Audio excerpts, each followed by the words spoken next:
después de que el 23 de febrero fueran suspendidas por desmanes e irregularidades en las papeletas. El último proceso se desarrolló con total normalidad. Damos la bienvenida en Notimundo al Día al doctor Domingo Paredes, presidente del Consejo Nacional Electoral. Doctor, muy buenos días, bienvenido. Muchísimas gracias. ¿Podemos ya catalogar, podemos hacer una evaluación de lo que fueron los comicios? Bueno, en realidad estos comicios en plural, porque no solo el 23 de febrero, todavía no termina, de marzo, doctor. y ahora el 30 de marzo, próximo domingo, por disposición del Tribunal Contencioso Electoral, vamos a repetir las elecciones, no son nuevas. Vamos a repetir las elecciones en el cantón Pedernales de la provincia de Manabí.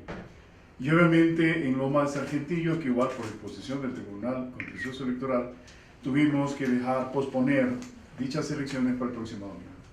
Así que no dormimos, no descansamos, estamos desde diciembre en esto. Un arduo trabajo, además la complejidad que se ha dado. No te olvides, por ejemplo, en el cantón Balsas, en la provincia de Oro, por un voto gana un alcalde. El caso de Galápagos, en 2 islas, por 6, 7 votos, gana un alcalde. Entonces, obviamente que cuando los resultados son casi parejos, lo que se podría decir esto de la paridad técnica, el empate técnico, obviamente la complejidad es mayor, porque las organizaciones políticas, lejos de ver con objetividad y reconocer de pronto errores que no captaron la voluntad de la mayoría de los electores, obviamente se dirigen hacia el proceso electoral. Y vienen todas las acusaciones. Por ejemplo, ayer en el pleno que tuvimos a la noche se hicieron denuncias de fallecidos que votaron. Ya nos quedamos alarmados. Es decir, se suponía que ya era un tema superado. No, pero una cosa es que en el padrón electoral esté gente que falleció hace años. Yo tengo el caso, creo que alguna vez lo dije en este medio, Arturo Jarrín, alumno mío en la Escuela de Sociología, cuando él cursaba esa carrera, él falleció, lo mataron en 1986 y hasta febrero del año anterior estaba en el registro electoral. Tuvimos que hacer las diligencias en el registro civil y con la familia de Arturo Jarrín para que ya simplemente lo eliminen de las listas del registro civil. ¿Y estas denuncias qué camino han tomado? ¿Qué proceso se les está dando? Bueno, siempre ha sido, te digo, nuestro principio básico es respetar el debido proceso y actuar en derecho. Por lo tanto, tuvimos ayer la presencia de una delegación muy nutrida de esmeraldeños del cantón Eloy Alfaro. ¿Y se confirmó que eso pasó? No. Receptamos la denuncia. ¿Sí? No aprobamos ayer ninguna resolución sobre el tema, sino que dimos un plazo de 48 horas para que nos entreguen pruebas. Es decir, en primer lugar, no solo es un listado abierto de personas supuestamente fallecidas, sino saber qué personas fallecieron, en qué mesa, ¿sí? Sea de varones, sean de mujeres, donde se presume que una persona, un ciudadano que está vivo, una ciudadana que está viva, suplantó la identidad de esa persona. Entonces quedaron 48 horas dándonos las pruebas y nosotros abriríamos las investigaciones respectivas. Ese es un delito. ¿Y qué número de personas hicieron eso? Bueno, para más o menos medir el impacto que pudo haber tenido en el resultado. Nos presentaron ayer una lista más de 40 personas fallecidas. Es decir, está fuera de lógica, de acuerdo a los mecanismos que nosotros tenemos. Los padrones electorales, como ustedes saben, tienen una parte de activos y una parte de pasivos. Obviamente en los pasivos simplemente registramos con una coloración gris, identificamos a la ciudadana o al ciudadano que en los últimos 4 o 5 eventos electorales no han estado presentes, no ha votado. Y ergo, sea eureka, si es que la persona apareció, firmó, eso nos permite pasarlo hacia el lado de los activos. Doctor, pero ¿cómo continúa pasando todavía eso cuando se supone que ustedes han trabajado fuertemente para que todas estas prácticas electorales se cambien? Mira, es difícil. Yo a la conclusión que llego, que la cultura política del Ecuador sigue siendo una cultura compleja, muy fragmentada, regionalizada, parroquializada, de tal manera que la segmentación es inmensa. No te olvides, tenemos 125 organizaciones políticas, 12 nacionales, el resto son provinciales, en su mayoría cantonales y muy pocas de parroquia. Esa fragmentación obviamente debería darse una lectura mucho más analítica, más profunda. Es decir, todavía en la realidad nacional el sistema político electoral está fragmentado. Y unir, homologar con criterios democráticos a este espectro político es bastante complejo. Estamos nosotros diseñando ahorita un proceso que le denominamos el ABC de la democracia, la alfabetización cívica. Es decir, por un lado, hemos ganado enormemente la atención del electorado. Te digo, entre las elecciones del 23 de febrero, la del 23 de marzo, el ausentismo disminuyó. Y en estas elecciones del día domingo, increíble. Ahí la lectura puede ser de distintas aristas, pero la presencia de Fuerzas Armadas, la presencia de la policía neutralizó la presencia de grupos armados violentistas en el evento electoral, por ejemplo, de la isla de Muisma. Todo con tranquilidad. ¿Pero quiénes son? ¿De dónde vienen? Mira, son Es grupos importante armados. establecerlo. No nos olvidemos que hay fenómenos nuevos también en todo el tejido social y en las redes políticas del país. Vemos la presencia de grupos armados privados. Hay la presencia de grupos de mafia, de gángster. Y esa es una cuestión, y sobre todo en zonas calientes, ¿sí? Donde se presume las actividades del narcotráfico, donde mayor violencia encontramos. Siempre ha sido un punto muy conflictivo las elecciones en ese sector y realmente el trabajo de las Fuerzas Armadas y de la policía tuvo sus resultados. Pero hay que hacer esfuerzo. Tú no puedes sostener en una sociedad ese tipo de anomia. Es decir, nosotros no podemos llegar a mexicanizar, ¿sí?, ciertas áreas del país o ciertas zonas del país por control del narcotráfico, y peor en los sistemas políticos.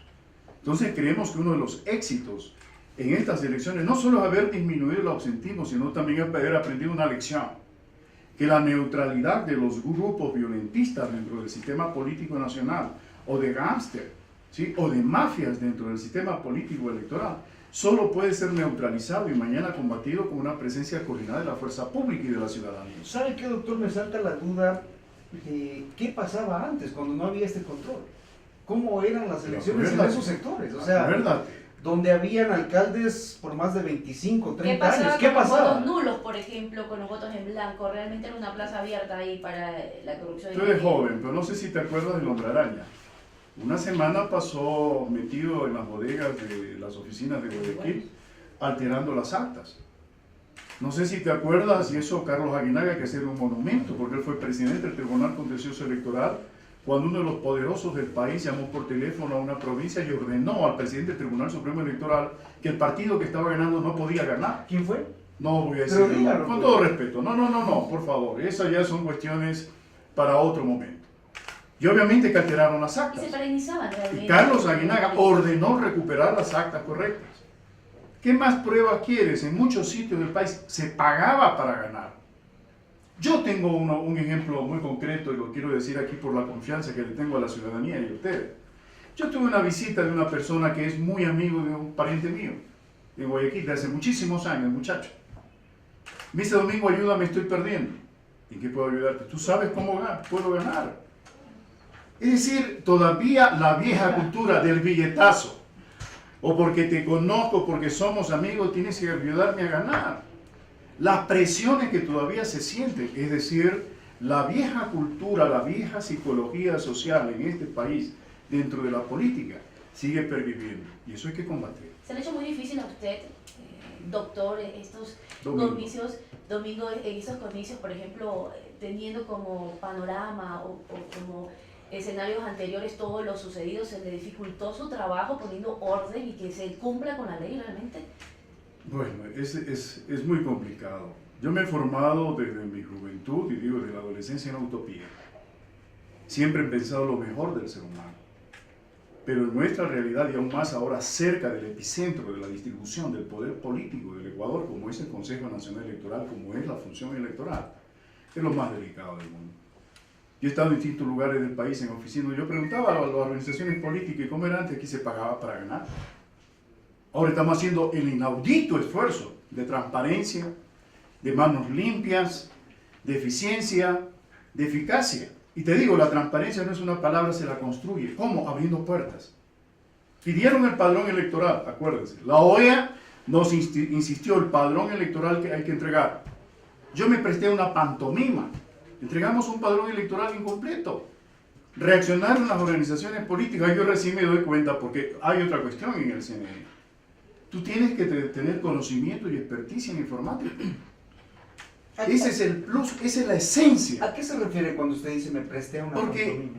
Porque ordenamos, autorizamos, resolvimos entregar el padrón electoral. ¿Qué es el padrón electoral? El que tú encontrabas en el puesto de revista donde te venden cigarrillos y estaba en el comercio, en el universo. Venía con las publicaciones. Así es. Eso así es. Pero en los últimos años surgió que eso es secreto. Entonces, luchamos para que el padrón electoral se entregue. Lo entregamos hasta el nivel de zona electoral. Padrón electoral es saber en qué recinto, en qué junta receptora del voto, dónde tú votas. No, que eso es delicado, que es prohibido. Saquemos el número de la cédula. Dejemos el nombre del ciudadano y en qué sitio tienes que votar. A una organización política le sirve. Si tienes militantes adherentes que voten en ese recinto, son tus observadores, son tus veedores, son mecanismos mínimos para que la organización política pueda tener sus mecanismos de control en los recintos electorales. La primera vez que entregamos en Guayaquil fue incompleto. Yo pensé que era completo. Fue en Manabí, conversando con todos los delegados de las organizaciones políticas manavistas, donde me denuncian. Y en 48 horas, José Toledo, que está acá, que no solo se está jubilando, sino que está aprendiendo lo que es el sistema electoral, en 48 horas entregamos a todas las organizaciones políticas el padrón electoral. Segundo gol, el asunto de las elecciones viene el día de la votación, escrutinio. Actas, todas las actas deben ser entregadas, copias, a las organizaciones políticas. Y ahí tiene al alcalde de Nebot, él tenía su centro de cómputo, tenía copia de todas las actas que ingresaban al sistema. Y él sabía cómo ganaba, quién ganaba, cómo iba a estar la composición de su consejo. Así que las posibilidades de fraude, casi inexistentes, y por ahí se escaparon cosas, son marginales y vamos a corregirlo. Y eso te digo algo, padrón electoral, para el 2017, y es una línea de trabajo que debe quedar establecida en la institución, debe haber al menos 4 auditorías. 4 auditorías. Es decir, una primera auditoría está en las organizaciones políticas, es importante en las misiones internacionales electorales, para que comprueben la legitimidad del padrón electoral. ¿Qué nos decía hace 3 años o 2 años y medio los opositores políticos? Padrón electoral inflado. ¿Por qué? Nombre de personas que no votaban, que estaban en el exterior, gran parte indocumentados o indocumentados. Fallecidos. Ahora hemos disminuido ese rango. Y obviamente la tarea todavía es larga. Pero mira que hemos cumplido con elementos muy importantes. El tercer gol, la auditoría.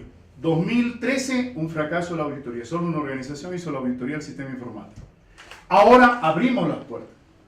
Pero obviamente que hay sectores políticos. Hay un doctor Mafla, con todo respeto, ¿sí? El ingeniero Mafla, técnico informático, que es como la pirinola, todo o nada.